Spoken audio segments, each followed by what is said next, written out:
ఎప్పుడైనా ఇష్టం లేని కూర ఉన్నప్పుడు అన్నం తినాలంటే చాలా కష్టంగా అనిపిస్తుంది కదా, అలాంటప్పుడైతే ఇలాగ ఒక్కసారి ఆమ్లెట్ వేసేసుకొని తిన్నామంటే చాలా ఇష్టంగా అయితే అన్నం తినేసేయచ్చు అనమాట. ఇంకా దానికోసం అయితే సన్నగా కట్ చేసుకున్న ఉల్లిపాయలు, పచ్చిమిర్చి ఒక బౌల్లోకి వేసేసుకొని నెక్స్ట్ అందులోకి ఉప్పు, కారం వేసేసుకోవాలి. నెక్స్ట్ అందులోకి సన్నగా తరుక్కున్న కొత్తిమీర కూడా వేసేసుకొని ఇలాగ చేయితోనైతే మంచిగా కలిపేయండి. నెక్స్ట్ మనకి ఎన్ని ఎగ్స్ కావాలో అన్ని కొట్టేసి వేసేసుకొని ఇలాగ చక్కగా మొత్తం మిక్స్ చేసేయాలన్నమాట, ఉప్పు కారం అంతా పట్టేలాగా.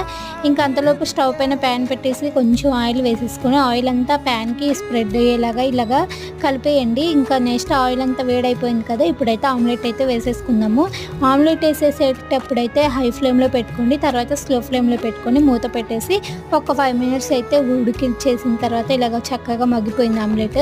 ఇంకా నెక్స్ట్ రెండో వైపు కూడా వేసేసుకొని వేగిపోయిన తర్వాత తీసేసి ఇంకా తినేయడమే. చాలా టేస్టీగా ఉంటుందన్నమాట ఆమ్లెట్ అయితే. చూస్తున్నారు కదా ఎంత బాగుందో.